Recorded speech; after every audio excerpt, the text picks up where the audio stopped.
اعوذ باللہ من الشیطان الرجیم بسم اللہ الرحمن الرحیم۔ محترم سامعین و ناظرین، السلام علیکم ورحمۃ اللہ وبرکاتہ۔ قرآنک وظائف چینل کی جانب سے حافظہ نبیلہ طاہر آپ کی خدمت میں حاضر ہے۔ میں امید کرتی ہوں کہ میرے چینل کی ویڈیوز آپ کو پسند آ رہی ہوں گی۔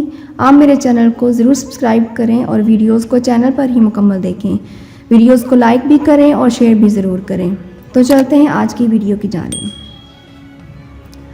اگر ہمیں اپنی زندگی میں کوئی مشکل پیش آ جاتی ہے، کوئی پریشانی آ جاتی ہے، جس طرح عدالت میں کیس لگا ہوا ہے اور اس کا فیصلہ ہے، یا دفتر میں بورڈ بیٹھنا ہے، آپ کی ترقی کا فیصلہ ہے، یا آپ کا کوئی بھی اور فیصلہ ہونا ہے، کوئی بڑا آپریشن کروانا ہے، یا کسی بہو بیٹی کی ڈیلیوری ہے، اسی طرح بچوں کا رزلٹ آنے والا ہے، اس جیسے جو مسائل ہوتے ہیں ایمرجنسی والے، یا کوئی اور دیگر مسائل ہوتے ہیں، پریشانیاں آ جاتی ہیں، جیسے کوئی بیٹی گھر آ کر بیٹھ جاتی ہے، یا کوئی طلاق کا مسئلہ ہے، کوئی بیمار ایسا ہو جاتا ہے کہ اس کی حالت نازک ہو جاتی ہے، اس طرح کی کوئی ایمرجنسی آ جائے تو رات کو ایک ہی نشست میں درود صدقہ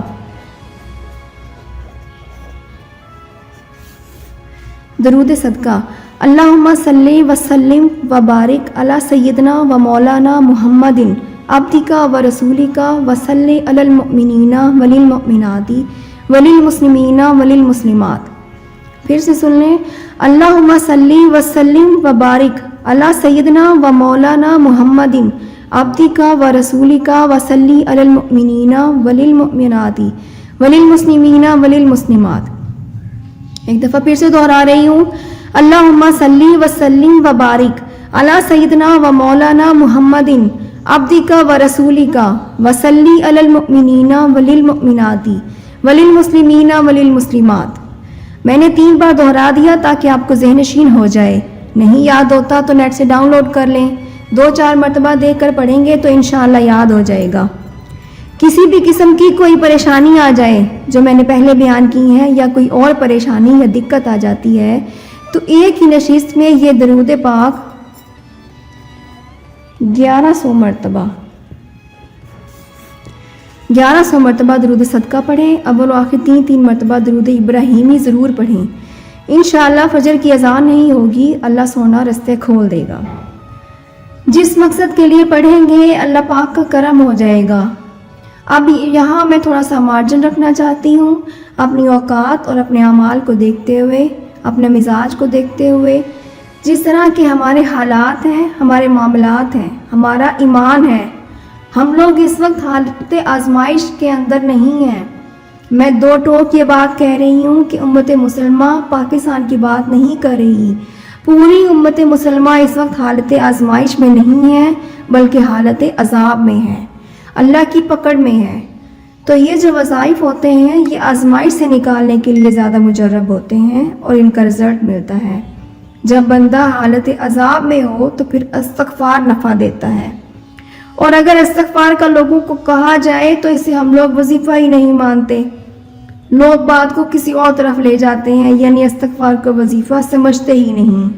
جبکہ اولاد کی بندش ہو تو استغفار پڑھیں، بارشیں رک جائیں تو استغفار پڑھیں، رزق کی بندش ہو تو استغفار پڑھیں، ذلت ہے عزت چاہیے تو استغفار پڑھیں۔ ہر کام کے لیے ذکر جو ہے، وظیفہ جو ہے، وہ ہے ہی استغفار، لیکن وہ تو امت نے چھوڑ دیا ہے۔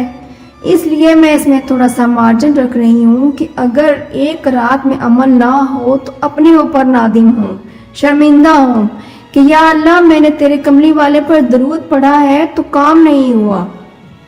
اب 2 ہی باتیں تمہارے ذہن میں آنی چاہیے کہ یا اللہ جو میں مانگ رہا ہوں وہ میرے لیے بہتر نہیں ہے، یا میرے کرتوت اور اعمال ایسے ہیں جو دیوار بن کر کھڑے ہو گئے ہیں۔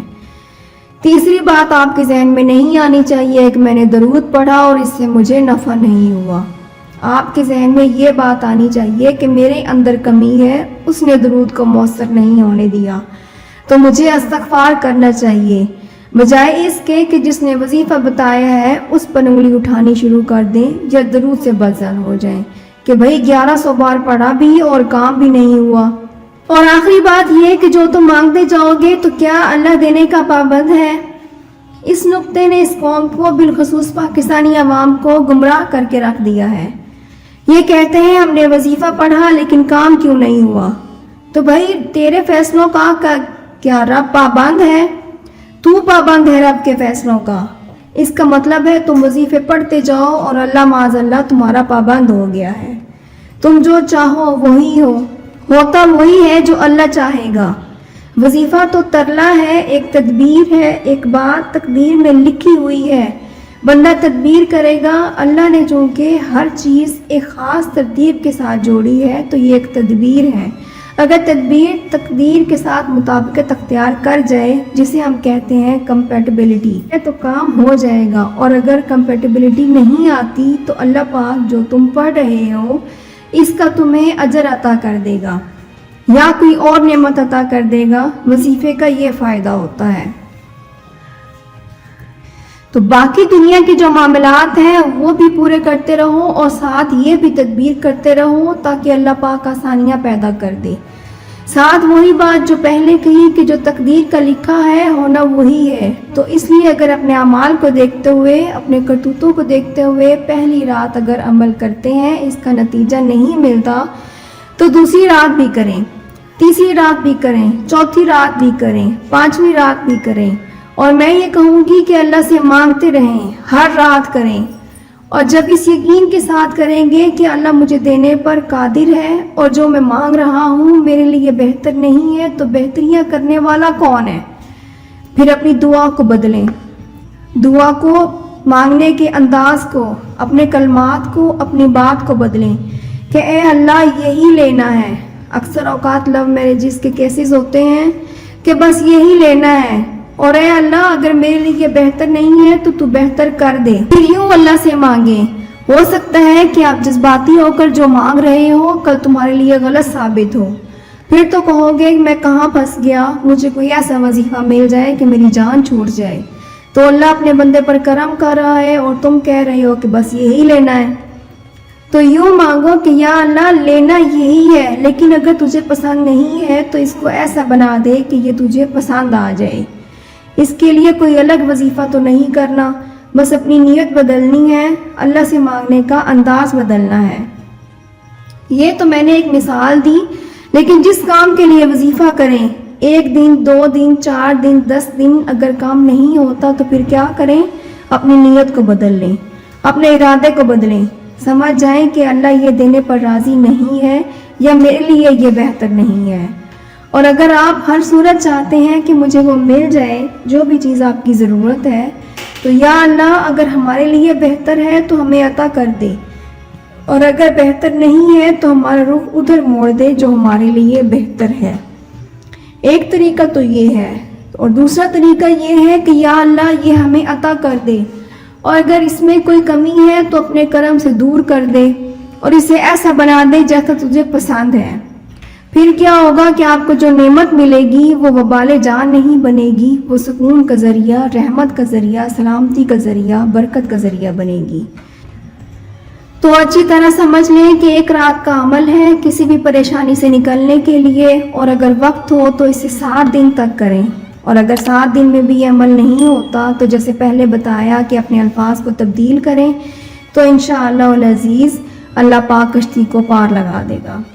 اللہ کریم کی بارگاہ عظیم میں دعا ہے کہ وہ رب کریم ہمیں رحمت للعالمین حضور پر نور نبی کریم صلی اللہ علیہ وآلہ وسلم کی لامحدود محبت اور غیر مشہور فرما برداری عطا فرمائے، اور ہمیں دوسروں کے لیے خوشیاں اکٹھے کرنے کی توفیق عطا فرمائے، آمین۔ مجھے یقین ہے کہ آج کی ویڈیو آپ کو ضرور پسند آئے گی اور ہمارا آج کا وظیفہ آپ کے لیے پرفارم کرے گا۔ اپنے مقاصد کو ہمیشہ جائز رکھیں تاکہ جلد سے جلد آپ کو مطلوبہ نتائج حاصل ہو سکیں۔ اب مجھے دیجیے اجازت، بہت جلد نئی ویڈیو میں ملاقات ہوگی۔ خوش رہیں، آباد رہیں، اللہ حافظ۔